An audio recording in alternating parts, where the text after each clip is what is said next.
After 5 months of eerie silence and digital gibberish, Voyager 1 finally broke through the void. The message that came back wasn't static or a fluke. It was clear, deliberate, and deeply unsettling. Against all odds, NASA's engineers had revived a spacecraft older than most of the team itself, a relic from a time of analog phones and Cold War anxieties. But the real surprise wasn't the fix. It was what Voyager sent back. A signal not of routine diagnostics, but of something stranger, something that didn't just update us. It challenged us. In April 2024, something extraordinary happened. After 5 long months of silence and scrambled data, Voyager 1, now over 15 billion miles from Earth, spoke again. The signal wasn't noise. It was coherent, readable, and unsettlingly meaningful. NASA's team had pulled off the impossible, a remote memory fix that reawakened a spacecraft launched when rotary phones still hung on walls. But what Voyager said in return wasn't just a status update. It was a cosmic whisper that once again challenges everything we thought we knew. The data carried more than diagnostics. There were fluctuations in cosmic rays, subtle shifts in plasma density, and embedded within all of it, a hum. Not a new one, but an old one that's grown louder for years. Voyager 1 had been picking up a 3 kHz vibration in the interstellar. Plasma, a cosmic tone that until now was dismissed as background noise. But this signal isn't fading with distance. It's changing, gaining rhythm, forming patterns. This isn't just interstellar weather.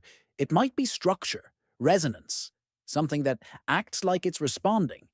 And while the scientific community hesitates to speculate publicly, some are starting to say the quiet part out loud. This doesn't look random. This spacecraft was never meant to last more than a few years. And yet, it's outlasted empires, technologies, even the people who helped launch it. It flew past Jupiter's roiling storms and Saturn's icy rings, snapping the first close-up images of worlds that had only been dots before. And then it kept going, beyond Pluto, beyond the Sun's magnetic bubble, into true interstellar space. That's where things started to get strange. In late 2023, Voyager's systems began malfunctioning. It wasn't mechanical. It was like the craft had a stroke. It still had power, still sent data, but none of it made sense. NASA couldn't diagnose the problem because the information arriving was gibberish. And with a 44-hour round trip for each command, any mistake could have ended the mission permanently. But then came the breakthrough. Engineers traced the issue to a faulty memory section and managed to redirect the system without ever touching the spacecraft. They effectively gave Voyager 1 a neural bypass. And that's when the real surprise hit. Because what it started sending wasn't just fixed telemetry.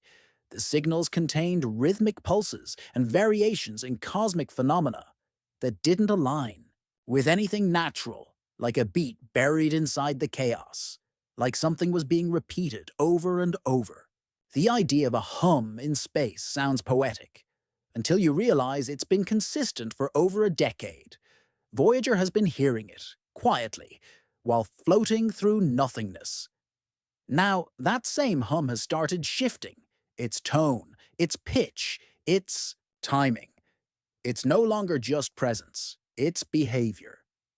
There are a few possible explanations. Some scientists think it could be relics of ancient supernova shockwaves, frozen in time.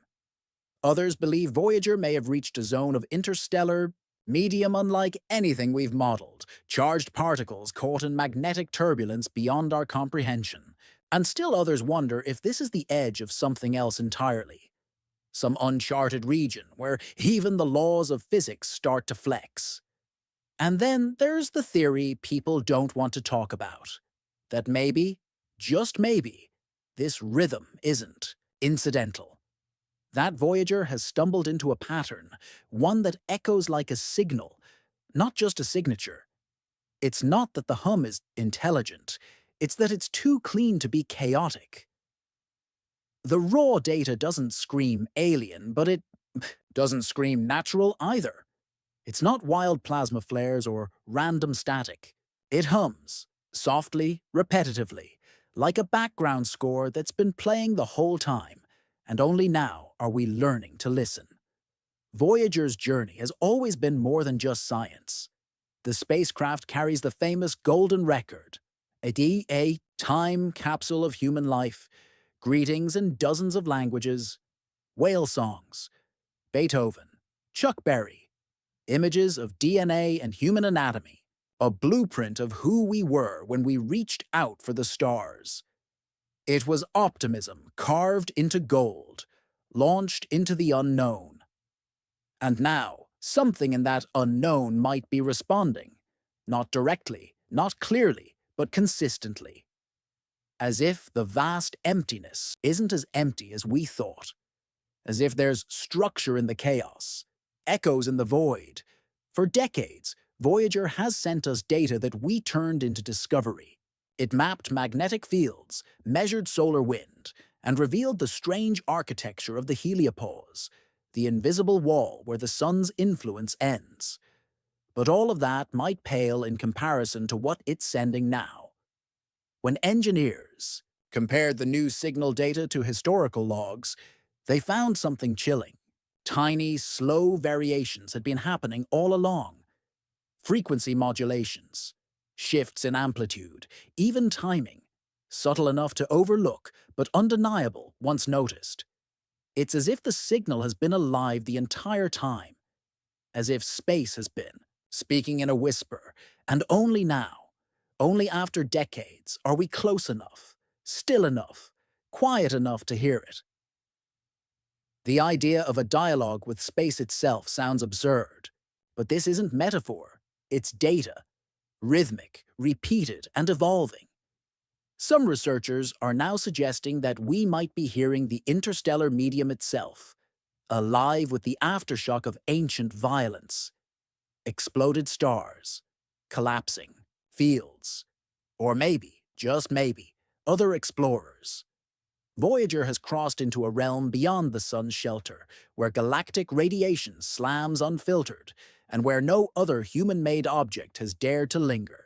It's moving through the galactic tide, through shock fronts, gravity waves, and regions shaped by forces older than our solar system.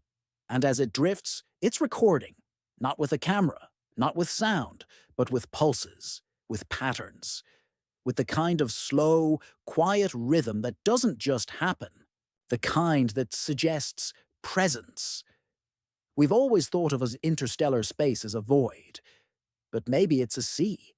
Maybe there are currents, boundaries, signals that travel not through sound, but through charged particles and twisted fields. And if Voyager is hearing these, then it's not just floating. It's navigating through a terrain we don't yet understand. This isn't about finding aliens. It's about admitting that silence doesn't always mean absence, that some messages come not as words, but as waves, repeated, subtle, and deliberate. Voyager 1 isn't just telling us what's out there. It's telling us that something is out there. And maybe, just maybe, it's been waiting. The latest signal didn't come with words. It came with a reminder, a pulse, a shift, an echo from the edge of everything we know. And as it traveled across billions of miles, hitching, a ride on Voyager 1's final breath, it brought with it a question we can't shake. What if that golden record wasn't a greeting, but a goodbye? Greetings in 55 languages, Chuck Berry playing through the static, the rush of a wave, a baby's first cry, a president's voice. These weren't chosen for their practicality. They were humanity's signature, pressed into gold. A gift, too, whoever might be listening, someday, somewhere. When Voyager was launched, this record was a celebration, a message in a bottle from a planet full of life. But now, floating farther than any object we've ever made, that bottle feels less like an invitation and more like an obituary. Not because we're gone, but because we might not last long enough for anyone to find it. One engineer didn't sugarcoat it. He called it our tombstone in motion. Voyager doesn't just carry scientific instruments, it carries intention. A snapshot of what we hoped would outlive us.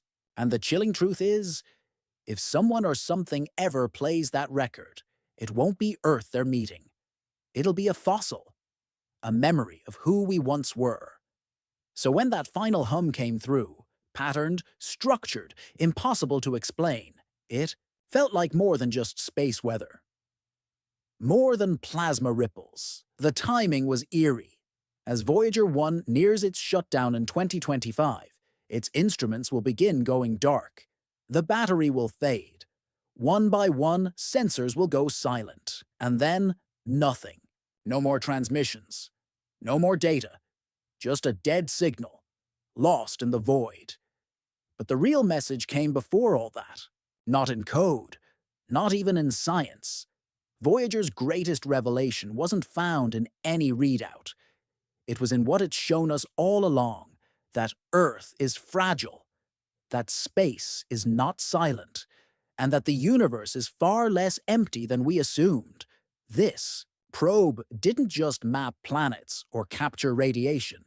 It unmasked us, exposed the limits of our comfort, shoved a mirror into our solar system, and showed us how thin our defenses really are, how fleeting our attention can be, and how easily we dismiss the things that matter most, just because they don't scream for it. Now, with its final moments ticking away, Voyager has sent us something strange, a signal that's not just data, it's alive, with rhythm, with a hum that refuses to die down.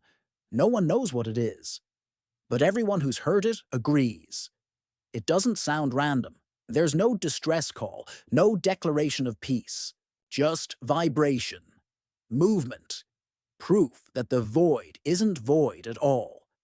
And right now, as you read this, Voyager 1 is still out there, more than 15 billion miles away.